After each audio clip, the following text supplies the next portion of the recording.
Salve, salve! Como é que vocês estão? Tudo bem? Tudo certo? Vamos para mais um conteúdo. Antes de iniciar, queria aqui só mostrar para vocês, porque eu amo de paixão esse seriado. Série para mim é moderno, seriado é aquilo que passou já uns anos atrás, principalmente na TV brasileira aberta, que é Eu, a Patroa e as Crianças. A família Kyle está no meu coração, certo? Eu sou apaixonado e já assisti, reassisti, e é aquela coisa que assim, é tipo Chaves. Você sempre vai dar risada e você sempre vai lembrar dos momentos mais épicos, certo? Vamos lá falar do nosso tema de hoje, que é roche tradicional, e eu tô aqui para trazer a novidade da Egg Xixa. Você tá falando, o que é Egg Xixa? Eu vou contar essa história daqui a pouco. Vou pegar aqui os roches, que é o seguinte, a gente teve aí no final... Vixe, Maria do céu, agora eu não lembrei, cara. Não, foi no começo desse ano, bem janeirão mesmo, primeira ou segunda semana, a visita de um amigo que a gente fez aí na Xixa Messi 2020, do ano passado, 2023, que é o Sulikan.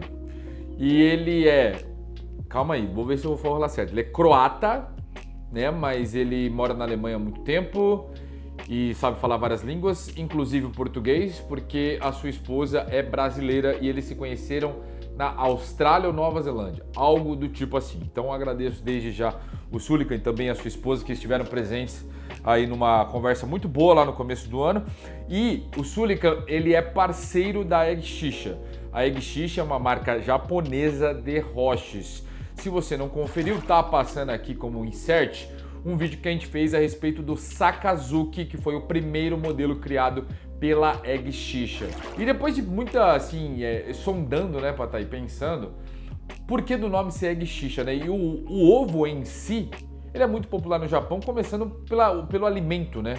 Tipo, come-se no café da manhã, no almoço, em jantar, de forma crua, cozida, enfim, é muito consumido. Então eu falei, pô, e também tem aquela questão do ovo o nascer, né? Tipo assim, de onde parte tudo, né? De onde se inicia uma trajetória. Então, meio que eu estipulei um pouco dessa ideia, relacionei um pouco com esses princípios aí. Não sei se tá certo. Pode ser. Eu também, sinceramente, não sei qual foi Você nunca parou a ideologia. Nunca parei. Também não sei qual que é a ideologia aí por trás do nome. Eu tenho meus momentos que às vezes eu paro pra pensar, trago umas reflexões mais pra você. Agora eu tô abrindo essas reflexões aqui no nosso canal, certo? Esse aqui, eu não sei se é Rikyu ou Rikyu. Eu também não sei como pronunciar, não. Mas eu acho que é Rikyu, né? Lembrando da minha conversa com o Sulikan. Então esse roche já é um pouco diferente, tá certo? Porque ele traz uma estrutura tradicional. E aí antes de abrir e tudo mais, aliás, quando estiver abrindo a gente vai ter nessa conversa sobre roche tradicional, tá certo? Essa embalagem eu gostei bastante. Ela é, obviamente, menos trabalhada que o Sakazuki, a gente tem até aqui uma unidade guardada da embalagem que é fenomenal. Então, para reduzir custo, né, a gente sabe, né, eu agora produzindo algumas coisas para vocês, tenho essa noção. Então, por exemplo, uma embalagem muito foda acaba gerando custos muito altos. Mas vamos lá, você aí que está assistindo, já usou roche tradicional na sua vida? Porque para nós que começamos há, sei lá, 10, 15 anos atrás, era relativamente comum utilizar esse roche, porque eles acompanhavam os arguilhos chineses e também os arguilhos tradicionais, sejam eles egípcios, sírios ou turcos, enfim. E até recentemente a gente fez um conteúdo, né, que é o guia completo sobre roches, e citamos aí o tradicional. O que é a diferença do tradicional? Ele tem furos diretos, né, ao invés daquele pino para você colocar o tabaco ao redor, então vai cair o melaço, enfim. Saca, mas parece logo de cara que ele vai ser um roche pior. Cara, eu não tenho tanta essa opinião, mas já tive um dia, tá certo? Então fui mudando ao longo do tempo e, claro, experiências usando aí roches tradicionais. Então temos aqui, ó, o Rikyu, deixar com o logo aqui para frente, certo? Temos essa versão que ela tem um acabamento fosco, essa aqui já o acabamento é brilhante, uma mistura entre, né, tons aí de branco, preto, coisa linda. E para finalizar tem esse verde aqui, né? O verde que faz bastante sentido, né? Se tratando de Japão e tudo mais, cara, é uma cor muitíssimo utilizada, certo? Vou deixar aqui pelo menos uma caixinha para vocês verem como que é. Ela é um pouco chatinha de ser colocada, mas quando acerta, fica bonitinho. Aí, ó, beleza, essa aqui é do azul. Tem alguns detalhes aqui, então vou deixar desta forma, enquanto os outros vão aqui para baixo. Roche tradicional, é isso aqui. Uma cuba geralmente para controlador de calor, isso falando das versões modernas, né? Aquelas mais antigas não tem um padrão exato assim para entrar controlador, porque naquela época nem se usava, nem tinha o controlador de calor. Então são furos diretos aí no Roche. Isso vai acarretar a cair o melaço e também o tabaco. Mas calma, na minha humilde opinião, tem situações onde acaba sendo muito benéfico a utilização desse dispositivo, certo? Desse Roche. Eu vou pegar aqui o controlador, que ele ficou aqui mais no cantola. Então vou deixar ele aqui. Vou colocar a minha head, aquela parte de cima aqui. Qual a cor que eu devo escolher? Acho que essa, né? O preto e branco aí do meio, acho que ele fica mais justo. Vou deixar aqui bonitinho, não sei se tá parecendo legal. Vamos de Red Lemonade, coisa linda. E ó, o que eu vou fazer aqui, como eu gosto? Só jogar, cara, só jogar. Ó, vou tirar o controlador aqui, deixar ele aqui, pra não atrapalhar. Só despejar, porque depois a gente vai ajeitar. Em roches tradicionais, é imprescindível que você tenha o quê? Uma questão aerada dentro do roche. Você cria espaços entre o tabaco. Porque se ele estiver empelotado, prensado e tudo mais, você vai obstruir a passagem de ar. O que é isso? Na hora que você puxar, vai estar aquela restrição absurda. Então essa é uma necessidade, é uma obrigação para os roches tradicionais. E não há necessidade de você deixar acima da altura aqui da borda. Da cuba, certo? Porque tem aqui a borda que ela é um pouquinho maior. Então você deixa aí na altura realmente da cuba, para ficar aí com leve contato, mas tudo depende do seu preparo. Então aqui eu não vou dizer o que é certo e o que é errado, vou dizer o que eu gosto e eu acredito que estamos chegando num resultado bem satisfatório aqui. Muito bem, deixa eu dar uma limpadinha aqui, porque eu não quero fazer tanta sujeira, a gente vai gravar ainda mais no dia de hoje. Voa um tecão, vamos lá, vou deixar aqui bonitinho, depois eu ajeito essa parada. Vou pegar um furador. Falando em furador, esse furador da Predator é show de bola. Vou deixar aqui, ó, só pra gente fazer a brincadeirinha. Certo? Vocês viram que eu coloquei de uma forma bem leve, né? No roche tradicional, eu recomendo ter essa questão leve. E agora é só ajeitar, ó.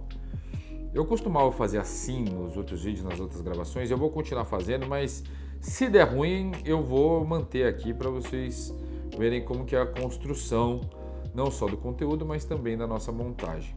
Os roches, aliás, os carvões já estão acesos, no caso Cubic da Rainbow, que é fenomenal.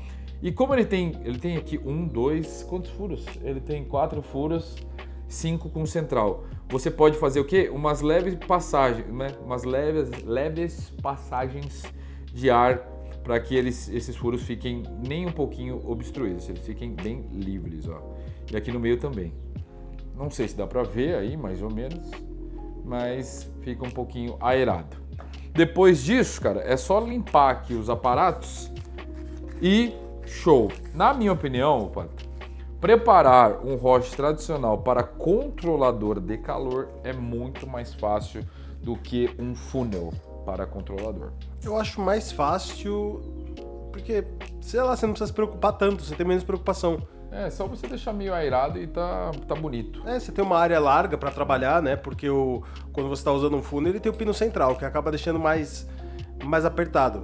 No tradicional não, é tranquilo, você tem uma área larga para trabalhar, só deixar ali um pouquinho na área de contato, limpa um pouquinho ali, desobstrui onde tem a passagem de ar, acabou.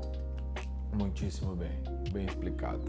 Ó, Cubic da Rainbow, esse carvão tá sensacional para você que gosta aí de controlador, para você que usa roche pequeno. Por exemplo, o Siberian é um tipo de roche que fica muito bacana com o Cubic, certo? Então tá aqui montado, a gente vai esperar acender um pouco aqui, ó, esperar uns 4, 5 minutinhos. E enquanto isso, falar um pouco de roche tradicional. Por que não é utilizado tanto hoje aí no nosso mercado, na nossa vida? Porque realmente, assim, ele tem uma perda considerável de melaço, mas eu acho que o ponto nem é esse. É a questão da higiene quando é utilizado um roche tradicional. Porque lá fora, na Europa, quando o pessoal fala de usar rocha tradicional, tá muito ligado ao quê? A uma essência mais seca. O que isso significa? Ela é menos úmida e mais oleosa. Então, essa oleosidade ela não se torna um líquido, ela fica mais pegajosa ao tabaco.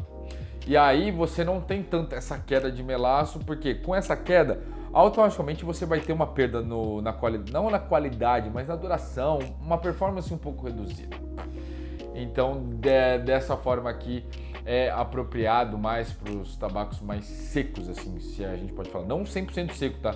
Mais secos do que aqueles molhados. Então, vou citar produtos das antigas. Uma Fantasia no rocha tradicional, cara, extremamente, assim, inapropriado. Starbas, um pouco também. Hookah fina também. Dos modernos, Zig. Cara, eu acho que Fantasia era muito mais que Zig. O que você acha? Olha, eu acho... É que eu não sei, parece que era menos denso o da Fantasia. Eu não sei, parece que ele escorria mais. É. Pra quem reclama por exemplo, de quantidade de melaço em Zig, não viu o Fantasia, Hookah fina. Fumari, mas Spice Chai. A Fumari, cara, parecia um mar de... O negócio era molhado. De melaço. Então, a minha recomendação quer degustar um rocha tradicional, cara? Vá, mas com uma expectativa diferente, que ele não vai executar o mesmo trabalho de um funil. A ideia é que ele performe de um jeito mais, assim, único. Ele vai cair o tabaco e também vai dar o realce quando cair o tabaco aqui, ele vai dar uma realçada no rocha. Então, hoje, eu recomendaria, assim, para roches de mistura. Não vejo porquê no roche, no caso que esmaltado, você fazer uma sessão de uma essência individual. E sim, a mistura vai prevalecer para fazer uma boa sessão. Falando a respeito do que eu procurei, a respeito do nosso Rikyu da Egg Shisha, queima muito boa, né? Uma cerâmica aí que vai de 1000 a 1200 graus na sua queima. O esmalte extremamente bem feito, então dá para ver aqui que nessa parte é bem manual, assim como aqui, então tem todo um acabamento para que não entre esmalte aqui, né, colorido na parte interna.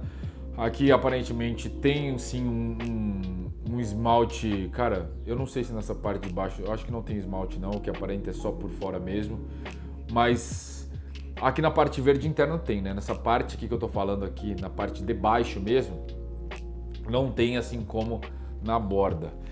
Aqui já é um esmalte fosco, né, e tem a coloração azul, e esse aqui que assemelha-se como se fosse uma cor de pedra, né, um acinzentado muito bonito por sinal.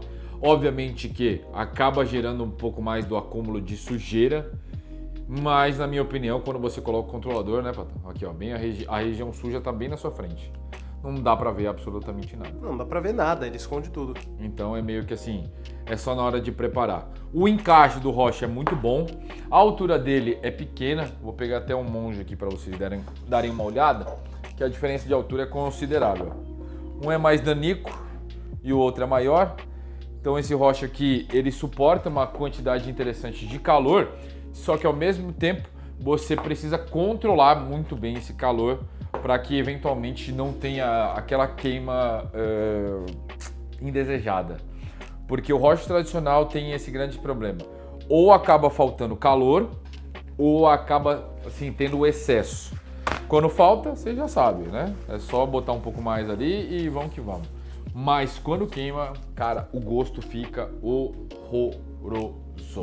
Então é isso, ó, deixa eu ver aqui, ó. Já se passaram alguns minutos, eu tinha cronometrado aqui, mas eu já esqueci. Passou já quase 5 minutos.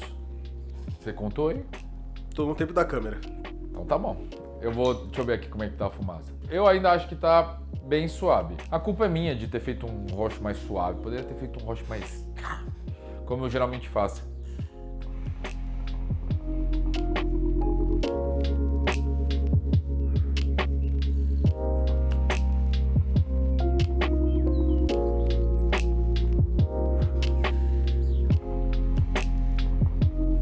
Ó, tá vendo aqui, ó? Já tem alguns pedaços. Dá pra ver, Pata? Dá pra ver meu reflexo aqui. Dá pra ver que tem umas coisinhas aqui. Né? Já tem, né? Ó, quando eu puxar aqui, ó. Dá pra ver. Então já cai já nas primeiras puxadas. E aqui, aparentemente, o calor tá male. Poderia ter colocado mais? Não, porque esse é meu padrão, certo? E talvez esse controlador aqui, que estava no escritório, eu até ia trazer o de casa, mas falei, pô, o que tem lá tá bom. Então, sinal que o que tem aqui não tá tão bom assim. Você que tá assistindo a gente já provou de alguma forma esse roche, não esse roche, né, mas roches tradicionais? Porque eu lembro quando eu tava ali iniciando a minha vida no mundo da xixa, o meu primeiro arguile chinês, né, e também o meu primeiro arguile no geral, ele tinha um roche que era verde e depois eu pintei ele, depois que eu parei de usar, eu falei, vou pintar ele para guardar aqui. Ele era verde, até parecido num tom assim desse, mas obviamente extremamente mal acabado. E aí eu utilizei ele por muito tempo. E eu acho que depois o roche que eu cheguei a provar foi o da Mia. Aqueles roches da Mia que eram mais cavados, assim, mais redondinhos. Geralmente era a cor do azul, assim, você encontrava mais cores, mas o azul era mais tradicional. E aí, porque o encaixe fêmea, né? Encaixe fêmea. E esses novos aqui são encaixe... Não, era encaixe macho e agora é encaixe fêmea, certo? É isso aí. Então, se não for, é o inverso. Você entendeu. E aí, esse roche eu usei por bastante tempo. Usei com aquela telinha e aquela... Parecia uma chaminé ali. Uma chaminézinha. Será que esse foi o primeiro controlador de calor que existiu na história do mundo da xixa? Olha, não sei se na história, mas pra mim foi o primeiro que eu tive contato. Mas com aquele carvão horroroso, não dá pra chamar de controlador de calor, né? Mas era o que cabia também, né? Porque, por exemplo, não cabia um hexagonal naquela época. Será? Talvez um cúbico, mas o hexagonal acho que não cabia naquela chaminézinha. Não lembro como que era o diâmetro, mas fica a dúvida aí no ar.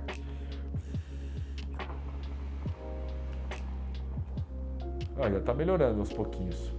Mas esse roche aqui, eu acho gostoso, cara. Eu achei ele, assim, honestamente, se for pra pensar a respeito do desempenho e com a beleza, eu achei ele mais bonito. Porque tendo a versão do Sakazuki, tendo a versão, né, Sakazuki, que é funnel, e tá mais, né, voltada pro meu dia a dia, é melhor aí o roche funnel. Mas dá pra criar cada design maravilhoso de cuba com os tradicionais, que fica bem legal. Eu vou ser bem transparente. A quantidade de vezes no mês que eu uso um roche tradicional é 1 a 2 vezes a cada 30 dias. E isso porque no dia seguinte eu respeito o uso do roche tradicional no sentido assim, eu vou colocar o tabaco e vai cair uma porrada aqui dentro e vai sujar, e no dia seguinte eu vou ter que fazer aquela limpeza em 100%. Começando por base, e com escova, detergente e tudo mais. Aí você tem com a sua respectiva escova de cerdas malemalha, assim, né? Meio mole. E aí fazer aquele trampo todo. E aí limpar prato, porque na hora que você tira o roche tradicional ele começa a pingar também. Parece que eu tô falando só mal dele, né? Mas também ele não ajuda tão bem assim, né? Ele tem o lado... Ele funciona, ele tem o lado positivo também, né? Exato, mas as questões que eu complicam são também bem acentuadas. Sim, tem seu peso também, né? Mas tem gente que prefere, né? Tanto que até, sei lá, alguns mercados, alguns países fazem o uso aí mais do roche tradicional ao invés do funnel, né? Eu propriamente dizendo, assim, por exemplo, no lounge eu não vejo, tá? Isso aqui no Brasil, utilização de roche tradicional, de maneira nenhuma. Em casa, ainda muito menos. Eu acho que esse roche aqui ele acaba sendo mais para os curiosos, tá? Isso não quer dizer que é para usuários avançados ou iniciantes, mas para os curiosos. E ele é um roche que, assim, ele é bonito, cara. Eu achei ele bonito. Você pode estar assistindo e falando, pô, saca, achei horroroso. E tá tudo bem. Mas eu achei que ele tem a sua beleza, tem o seu valor na parte estética. Mas o bom da sessão aqui é que ele tá suave, cara. Tá uma refrescância de boa, tá um sabor presente e tá bacana. O que eu sinto mais no controlador é que ele acaba deixando, dependendo da essência, um pouco mais gelado do que já é. Nas primeiras puxadas, mas depois reduz. E aqui nesse caso, tá sossegado, ó. Aí imagina, vai ao sol, né? Ia ser engraçado.